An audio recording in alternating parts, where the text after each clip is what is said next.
Hey everybody, it's Steven here. Don't trust this man. I'm fragile today. I'm already emotional. I haven't even started talking. It's been a long day. Anytime I feel like I might start getting emotional, I'm just going to pause.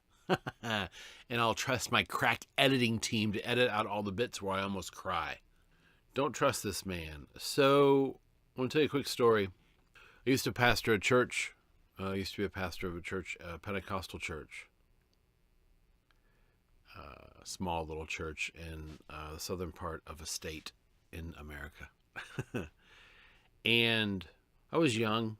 It was the first time I'd pastored. I wanted to be a pastor because I wanted to be a pastor. It was really pride, honestly. I wanted to see if I could do it. I shouldn't have gone to that church. I was a bad fit. I wish somebody would have told me. But then the truth is I learned things there that I wouldn't. In our family, we learned things. We experienced things we kind of had to experience. Anyway, I digress. Anyway, so I'm a young pastor there, and what began to happen is I always talked about the same thing. I just always talked about grace. Really, I don't know that in my time at that church I ever talked about anything different, really. And there was a Sunday, I don't know, I guess it was during the week, and my wife was like, should you talk about something else? Not being critical, probably just sort of thinking, from a parishioner's perspective, it could be weird that this young pastor kind of only has one sermon or finds a way to bring every scripture reference back to this one thing. I only talked about grace. Grace, grace, grace. Grace, grace, grace. So, was it soli gratia? Just all grace. I did that because it didn't seem to me like that church, like I had any business trying to talk about anything else until the church at least began to display some understanding of at least the idea of grace. And I'm not trying to be ugly. I don't know everything. I don't know anything, really. I don't fully grasp the nature and the wonder of God's grace, but I think I have a sense of it. I think I've tasted of it a little bit. And I felt like that church never had.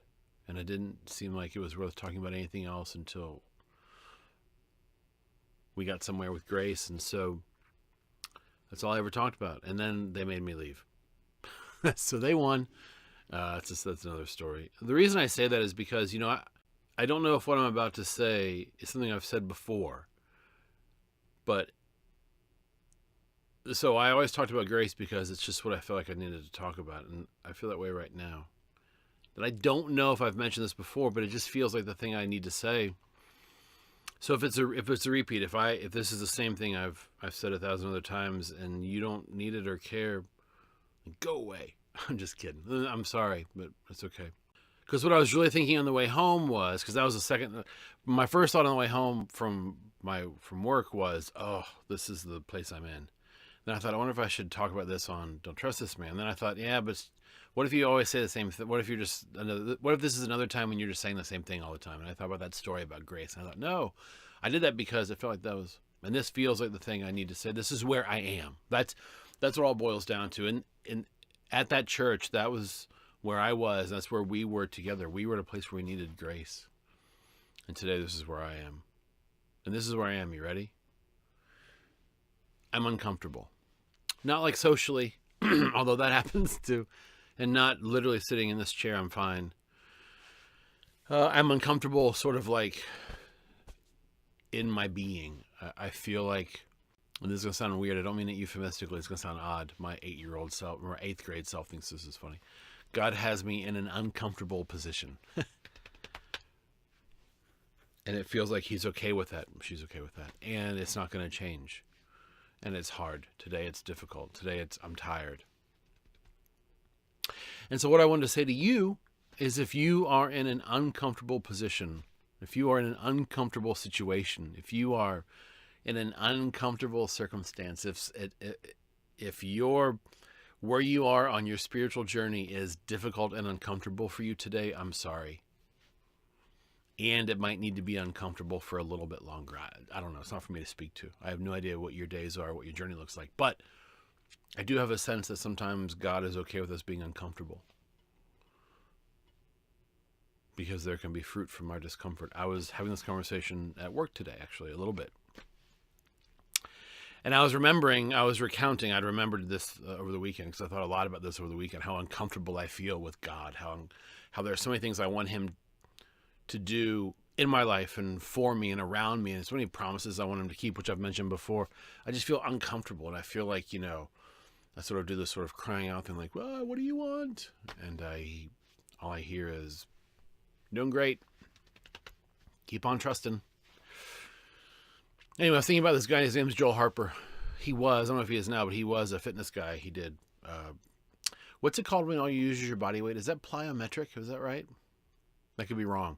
Anyway, he did exercises, these DVDs where all you used was your own body weight to get better. And we tried them as a family for a little while, and I am not one of his before and after testimonials. Anyway, he used to always talk about, he would say, if you're uncomfortable right now, go into that discomfort, go into that pain, and become comfortable in your uncomfortableness. Sometimes I feel like that's what God is doing. God is saying, I know you're uncomfortable. I know. Get comfortable. You're uncomfortable. So I just want to encourage you. Maybe this isn't you. Maybe, I know I've said this before, maybe you are up here, or maybe you're here and it's actually really comfortable. Man, great. Great, great, great, great, great.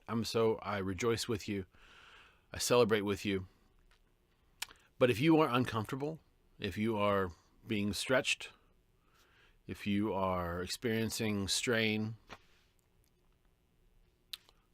be encouraged. God is in it with you. And I think it will be to a good end. Now, let me be really clear. If you're experiencing, don't misappropriate what I'm saying. All too often as people of faith, we are overly flippant and dismissive of people who experience real tragedy and pain in their lives. And that's not what I'm saying. If you've experienced recently a devastating loss or sort of a genuine tragedy, I'm not trying to sort of force myself into that moment and tell you that it's all just fine and you're going to be great. I'm not saying that. What I'm talking about is if you're just in this place and you just kind of know that in this season, God is using the uncomfortable bits in your life to actually make you more like him or stronger or whatever. I think that's kind of part of how God works. It's tricky, isn't it? I don't know. I've not yet mastered. I don't know how best to say or to convey this thought that, that even our pain, can be part of the promise that God has for us. It feels so flippant and so cliche to say that I'm sitting here with no real sense for what you're experiencing in your life, and I don't want to sort of play fast and loose with the agnosticism of this medium. Like I don't know you on that side of the camera. So I'll just say that for my life, I do have this conviction that even in these moments, they are painful. They hurt. It hurts. That God, this moment that I'm in, these things that I want, these things for which I'm hoping, these prayers that I'm praying, these thoughts that I have, these dreams that I dream, that I don't know if I should surrender them or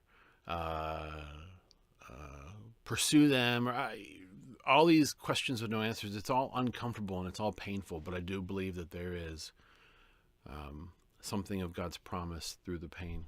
Our faith isn't as simple as we want it to be. So, okay, I've probably rambled on far too long. I just wanted to encourage you. If you're uncomfortable, I'm sorry. One, you're not alone. And two, the reality is you may need to be uncomfortable for a little bit more. And three, I do believe this. I believe it for myself. I think there's something for me, for us, in these uncomfortable moments. I think they will produce fruit. Good fruit. Comfortable fruit. That's it. Hey, listen real quick. I got some good response to my universalism episode. I'm going to take some time, if I don't forget, to dig in a bit to the theology behind it, sort of more of how I got there from a theological and hermeneutical perspective, so like scripture and stuff like that. That'll probably take some time. Won't happen anytime soon, but it's out there. Had a really good conversation last week around that episode with a friend at work. And from that conversation, I also want to talk more about what it means to bear witness to Christ, even in our disagreements. So those things are in the offing. As always, let me know if something you want me to talk about. I'm on all the social stuff. That's fine. You can always email me at steven@don'ttrustthisman.net.